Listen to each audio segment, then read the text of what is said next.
So today we had Show Racism, the Red Card, come down to do some delivery sessions around racism with two of the partner schools that we work with across the Premier League Primary Stars programme, so the PSHE side of that. So we invited the two schools to come down to have the opportunity just to learn around what racism is, what discrimination is and how they can challenge it. I think racism in general is just, and racist people, is just a lack of knowledge. And so it's good to educate young people as well on racism, because I didn't have that when I was a young kid. No one's really educating me on racism but my mother, but now they have the opportunity to hear from me, Luther Blissett, Helen Ward on racism. I really like the question where the child simply asks, where are your family from? Because I like that there was no assumption and it was a genuine sort of an interest, and I think there's a lesson to be learnt from that, because I don't think often enough people are asked where they come from, because you do make those assumptions, rightly or wrongly. So I really like that question. I think, and another one that stood out, which I think actually won the question of the day, was do you think the punishment for racism in football is big enough?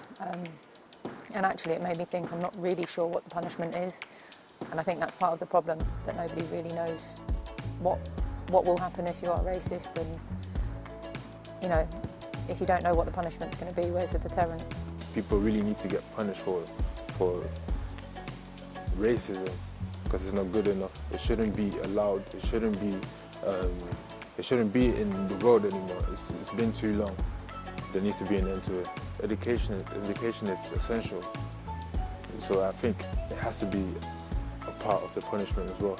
And at the end of the day, education is really not a punishment. They'll get something out of it, and hopefully that will help solve the problem. We want to talk to young people about racism because we can educate them, make them aware at such a young age to be able to go, it's not okay to be racist.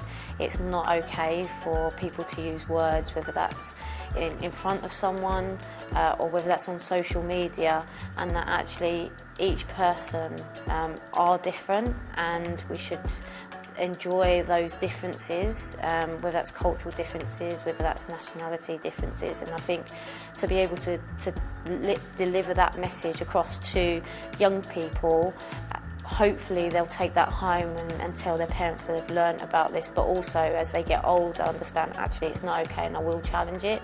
And that's the most important thing. We want people to be able to challenge in the right way and the right behaviours, and learn those messages so other people go, actually we're not going to do that. Having been a part of Watford for most of my life, you know, whether that's as a fan or a player or a member of staff, I think it's one of the clubs that is really connected to their community, and I've seen firsthand the impact that can have. So the more clubs that can do that, and I'm sure there's hundreds more across the country that do very similar things with their communities, and I think that's huge, because they're such a huge part of towns and cities, and so many people have that one thing in common, that you can use that platform for really positive messages, and you know, not just trying to educate but also support. You know, there's so many initiatives that football clubs run where you support different groups of people and it makes such a positive impact on their lives, and I think that's huge, and football is such a big thing worldwide, not just in this country, that it can be used for such positive messages. I think the kids really enjoyed themselves. Even from when they first come in, they saw the stadium and they were in kind of awe that they're at a Premier League football club, to be able to sit in the Elton John suite as well.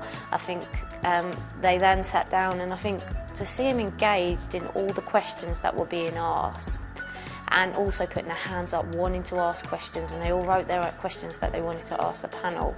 And we actually had one child say that I'm such a fan of Helen Ward, and actually said that I feel like I'm going to faint because I've met someone that plays football, and you know, for them it's a big opportunity. I heard it was the best day of their life, so I think they enjoyed it, yeah.